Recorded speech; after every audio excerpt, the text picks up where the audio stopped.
जब जिंदगी बहुत संघर्ष में चल रही हो, बहुत दुख का जीवन चल रहा हो, बहुत कष्ट का जीवन चल रहा हो,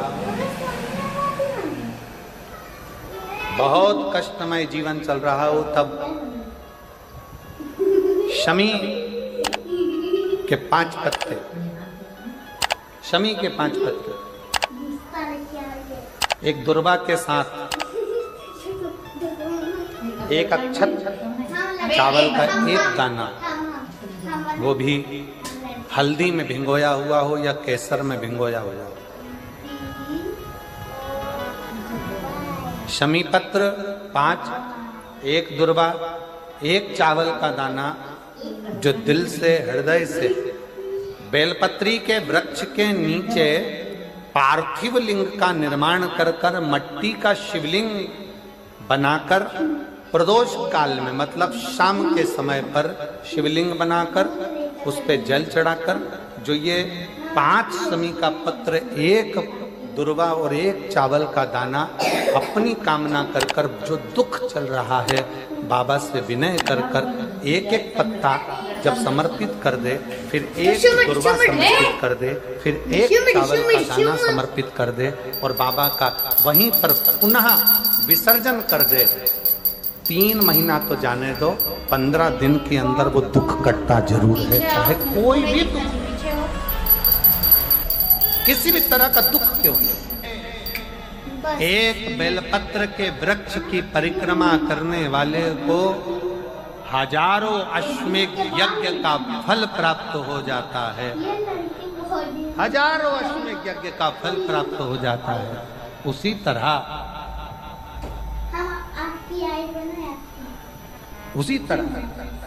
एक पार्थिव लिंग का निर्माण करने वाले को, मिट्टी का शिवलिंग का निर्माण कर कर पूजन करने वालों को 12 ज्योतिर्लिंग के शिवलिंग के दर्शन का पुण्य फल प्राप्त। बहुत ध्यान लगा कर सुनो। एक बेलपत्री और उस बेलपत्री में एक चंदन की बिंदी और एक अक्षत का दाना मात्र रखकर भी अगर शिवालय पर चढ़ा दी जाती है,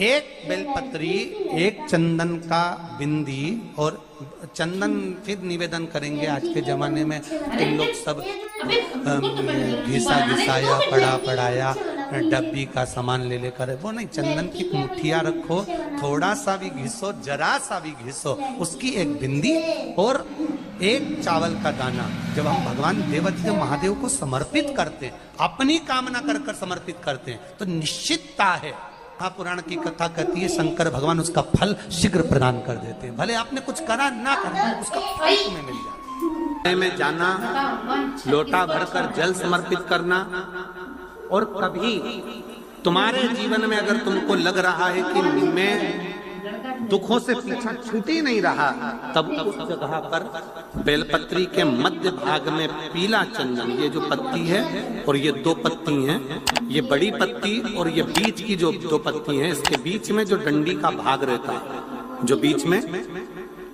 डंडी का जो भाग है, बड़ी पत्ती और ये 2 छोटी पत्ती के मध्य में जो डंडी का भाग है, उस डंडी के भाग में पीला चंदन और एक अक्षत पीला, शंकर भगवान को आप अगर प्रदोष काल में समर्पित कर रहे हैं तो ये निश्चित है कि धीरे धीरे कर कर वो दुख समाप्त होगा, वो दुख कटेगा ही। प्रकट वर्णन किया गया शंकर भगवान की आराधना में, शिव की आराधना में, जब तुम्हें लगता है कि तुम्हारा व्यापार नहीं चल रहा, कोई तुम्हें धोखा दे रहा है, लक्ष्मी नहीं आ रही, बहुत चिंता में पड़े हुए हो, बहुत टेंशन में जिंदगी चल रही है, बहुत बीमारियां तुमको घेर ली है और चारों तरफ अंधेरा ही अंधेरा नजर आ रहा है, तुमने विचार करा अब मैं तो मर जाऊं तो अच्छा, मैं सुसाइड कर लूं तो अच्छा, मैं मर जाऊं तो अच्छा, तो मरने से पहले एक काम कर कर देखना, शंकर भगवान की आराधना कर कर देखना, शिव पर एक लोटा जल चढ़ा कर देखना, और ज्यादा चिंता, ज्यादा टेंशन हो तो बेलपत्री की जड़ को घिसकर उसका चंदन बनाकर शंकर को लेपन कर कर उसकी भी आराधना कर कर देखना कि बेल चंदन का फल क्या है। बेलपत्र हो गई है, अब बंद कर दे। चल घंटी बजा दे उधर। ये कोई साधारण है, मोबाइल गिर जाएगा। एक बेल पत्र, एक बेल, ये कोई साधारण एक बार इधर से उधर कुछ उठा के रख दो, जाके जाओ। एक बेल। अभी नहीं, पूरा एक। इसकी नीचे की डंडी से लेकर ये 2 पत्तियां जहां लगी हैं और 2 पत्ती से लेकर ये बीच की जो पत्ती है उसमें जो गेप है, उसमें जो जगह है, दिख रही है आपको? ये 2 पत्ती से लेकर बीच की पत्ती के बीच में जो जगह खाली रहती है, 33 कोटि देवी देवताओं विराजमान रहते हैं इस बीच की जगह में। जब शिव जी को चढ़ाया जाता है तब इस पत्ती के बीच की जगह शंकर के शिवलिंग पर रखा जाता है, तो शिव जी इतने प्रसन्न होते हैं कि मेरी स्तुति करने के लिए ये भक्त 33 कोटि देवताओं को लेकर आया है मेरी स्तुति करने के लिए। लोग चावल लाए, लोग अंबारियां लाए, धन लाए, दौलत लाए, संपदा लाए, पर एक शंकर का भक्त ऐसा होता है जो एक बेलपत्री के रूप में 33 कोटि देवताओं को, 64 योगिनियों को, आदि शक्तियों को शंकर को समर्पित करता है। कितना सुंदर संवाद है, कितना सुंदर बात कही कि भूल से भी, भूल से किसी तीर्थ में नहीं गए, कहीं हमने गौदान नहीं करा, कहीं हम किसी तीर्थ में नहीं गए, हमने कहीं गौदान नहीं करा, हमने कहीं ब्राह्मण भोजन नहीं कराया, हम कहीं गंगा यमुना कावेरी सरस्वती नर्मदा छिपरा पुण्यवान नदी में हम स्नान नहीं कर पाए। शिव महापुराण की कथा कहती है भूलवश भी अगर पिपलेश्वर या बटकेश्वर किसी शिवालय पर भूल से भी अगर 1 लोटा जल चढ़ जाता है तो देव अधिदेव महादेव सारे तीर्थों का फल अपने आप प्रदान कर देते हैं। भूल से भी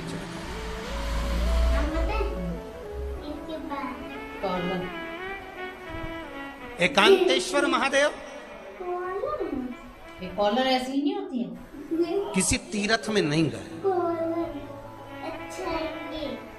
कहीं हमने गौदान नहीं करा, कहीं हम किसी तीर्थ में नहीं गए, हमने कहीं गौदान नहीं करा, हमने कहीं ब्राह्मण भोजन नहीं कराया, हम कहीं गंगा यमुना कावेरी सरस्वती नर्मदा छिपरा पुण्यवान नदी में हम स्नान नहीं कर पाए।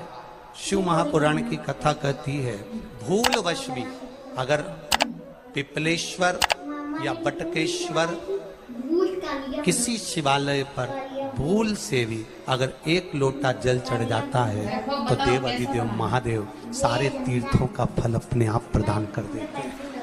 भूल से भी चढ़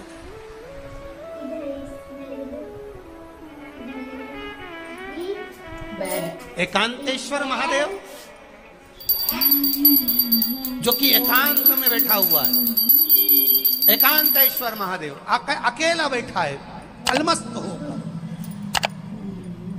आप जा रहे हो गाड़ी लेकर, आप 4 व्हीलर गाड़ी में जा रहे हो, ट्रैक्टर में जा रहे हो, ट्राली में बैठकर जा रहे हो, क्रूजर में बैठकर जा रहे हो, 2 व्हीलर गाड़ी में बैठकर जा रहे हो, एकांतेश्वर महादेव का मंदिर दिख गया कोई एकांत में, भले उसका नाम नहीं मालूम तुमको कि कौन सा महादेव, पर अकेला बैठा है जंगल में वृक्ष की छांव में एक ओटले पर, कोई दीवार नहीं, कोई जाली नहीं, कोई गेट नहीं, कुछ भी नहीं।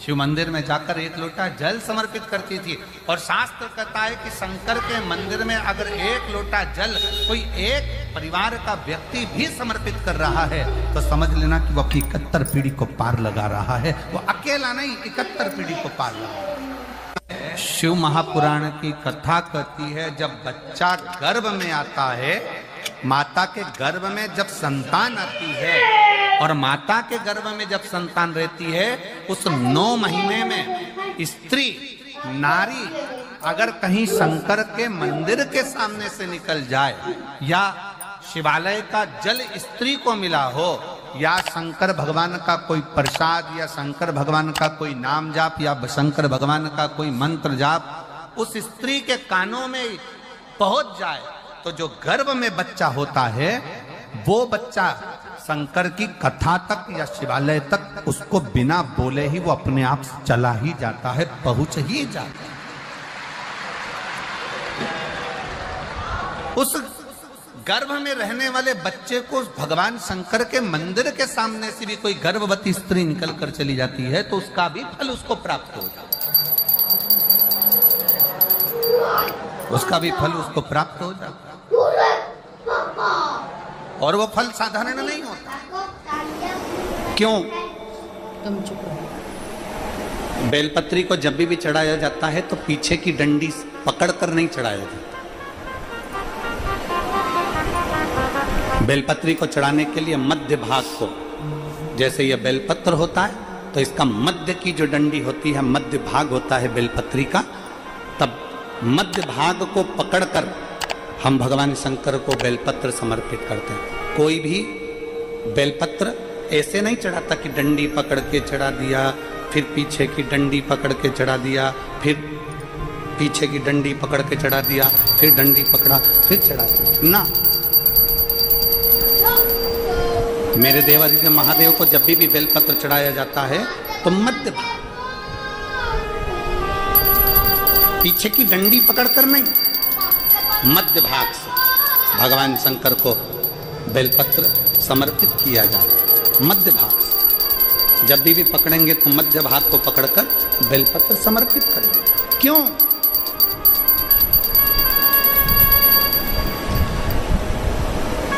क्योंकि हमने भगवान शिव को मध्य भाग पकड़कर इसलिए समर्पित करा कि ये केवल बेलपत्र का मध्य भाग नहीं है मेरे शंभू, मेरे हृदय के मध्य भाग को मैं आपके चरणों में समर्पित कर रही हूं। मेरा दिल, मेरा हृदय, मेरा चित्त मैं आपको दे रही हूं। मध्य भाग एक विश्वास के साथ दे रही हूं। इतनी सुंदर बात नंदी ने कही है। नंदी ने ये बात जो कही वो वास्तव में बड़ी सुंदर है कि मान लो यदि कोई कार्य तुम्हारा हो नहीं रहा और पूरी दुनिया में तुमने कर कर देख लिया, बहुत प्रयास कर कर देख लिया, तो भी वो कार्य अगर तुम्हारा नहीं होता तो फिर एक काम करो कि शिव की स्तुति करो, शंकर की स्तुति, शंकर का गुणगान, शंकर की भक्ति, शंकर का स्मरण।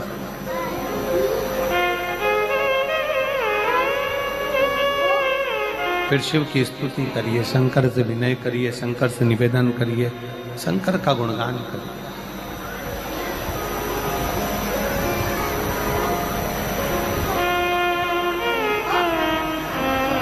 पर भगवान की भक्ति होती कब? जितने आस्था चैनल पर कथा सुन रहे हैं, जितने फेसबुक यूट्यूब पर कथा सुन रहे हैं, जितने पंडाल में बैठकर शिव भक्त कथा को रसपान कर रहे हैं, उनसे निवेदन करूंगा कि शंकर की भक्ति होती कब है, शंकर का स्मरण कब होता है, शंकर की भक्ति कब होती है, शंकर की कथा सुनने में मन कब लग सकता है? जब अपने भीतर की अभिमत्ता, अपने भीतर का अहम, अपने भीतर का अहंकार, अपने भीतर की आसक्ति, अपने भीतर का काम, अपने भीतर की तृष्णा जब दूर हो जाए तो समझो कि आप शिव में मन लगा बैठे। कितने सारे लोग बैठे हैं यहाँ पर कथा में, सब पंडालों के अंदर लोग शिव भक्त बैठे हुए हैं। कई लोग ऐसे भी होंगे जिनका आकर बैठ तो गए पर दिल नहीं लगता। दो जल व्यक्ति के जीवन को बदलते। कितने जल? जम के बोलो जरा। दो जल। एक देवादिदेव महादेव के लिए भरा गया 1 लोटा जल और दूसरा है स्वयं के लिए भरा गया 1 लोटा जल। यहाँ पर अगर बुजुर्ग मेरी माताएं बैठी होंगी, मेरी जीजियां बैठी हैं, मेरे जीजा बैठे हैं, बुजुर्ग जितनी माताएं बैठी हैं वो पुराने समय का अगर लेख उठाकर देखेंगे तो पुराने समय के लोग भोजन करने बैठते थे ना, तो भोजन करने से पहले अपने पानी के लोटे को भरकर, अपना गिलास भरकर बैठते थे। किसी ने देखा है कि नहीं देखा? जम के बोलो जरा, देखा है आप लोगों ने? पुराने समय के लोग जब भोजन करने बैठते थे, पुराने समय के लोग जब भोजन करने बैठते थे तो अपना पानी का गिलास, अपना पानी का लोटा पहले भरकर आसन लग जाता था। बहू आसन लगा देती थी, बहू खाना बना देती थी, घर की पत्नी खाना बना देती थी, भोजन बना देती थी, घर के लोग भोजन दे देते थे। थाली कोई भी लगा कर ला के दे, थाली कोई सजा कर ला कर दे, पर घर का जो व्यक्ति खाना खाने बैठता था, भोजन करने बैठता था, वो अपना पानी स्वयं भर कर बैठता।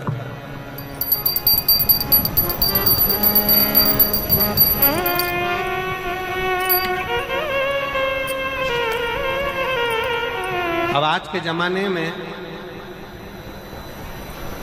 दुनिया के लोग कहते हैं मैं दुकान चला रहा हूं, दुनिया के लोग कहते हैं मैं घर चला रहा हूं, दुनिया के लोग कहते हैं मैं ये कर रहा हूं। तुम अपना खुद का पानी भरकर तो बैठ नहीं रहे और कह रहे हो कि घर चला रहा हूं।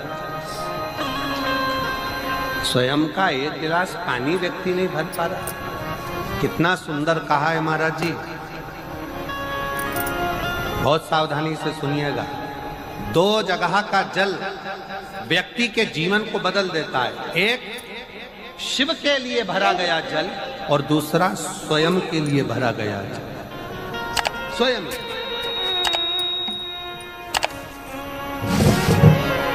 शंकर के मंदिर में जा रहे हो, एक लोटा जल अपने घर से भरकर लेकर चले जाओ और अपने घर में जब तुम भोजन करने बैठ रहे हो, जब तुम रोटी खाने बैठ रहे हो, भोजन करने बैठ रहे हो, भोजन ग्रहण करने बैठ रहे हो, जब तुम भोजन को ग्रहण करने के लिए बैठ रहे हो, तब अपने घर में जब तुम भोजन ग्रहण करने बैठ रहे हो तो एक लोटा जल या एक गिलास पानी भर कर बैठो।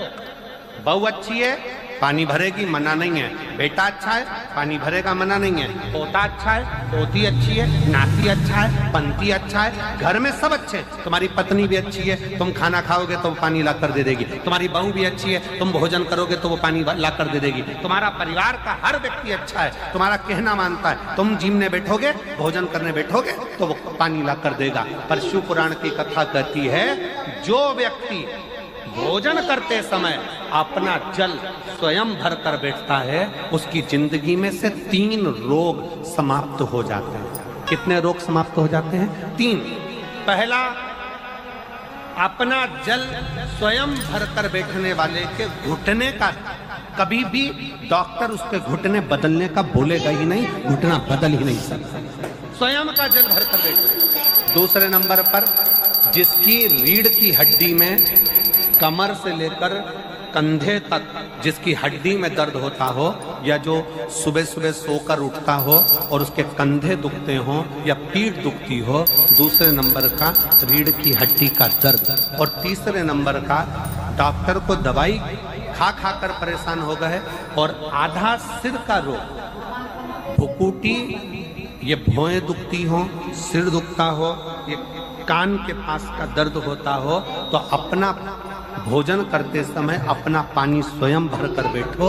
आपको ये 3 रोग से मुक्ति अपने आप मिलना प्रारंभ है, अपने आप। अब किसी ने कहा, गुरुजी पत्नी पानी ला कर देती है, पति पानी ला कर देता है, बेटा पानी ला कर देता है, बहू पानी ला कर देती है, पोता पोती पानी ला कर देते हैं, नाती पंती पानी ला कर देते हैं, नौकर लगे घर में वो पानी ला कर देते हैं, सेवादार लगे घर में वो पानी ला कर देते हैं, तो हमको पानी लाना क्यों जरूरी है? तो अग्नि पुराण में वर्णन आता है कि जो घर में पानी जिस मटके में भरते हो, जिस हंडे में भरते हो, जिस बाल्टी में भरते हो, जिस टंकी में पानी भरते हो, पीने का पानी जिस हंडे में, मटके में, बल्टोई में, जिस गगरे में तुम भरते हो, वो स्थान पितरों का स्थान रहता है। जब हम पानी भरकर भोजन करने बैठते हैं तो हमारे पितर भी उस स्थान पर आकर निश्चित जगह पर बैठते हैं, और जब हम भोजन ग्रहण करते हैं तो हमारे पितरों के भाव का आशीर्वाद हमारे ऊपर पड़ जाता है, जिससे हमारे 3 दर्द समाप्त हो। स्वयं भरो, स्वयं।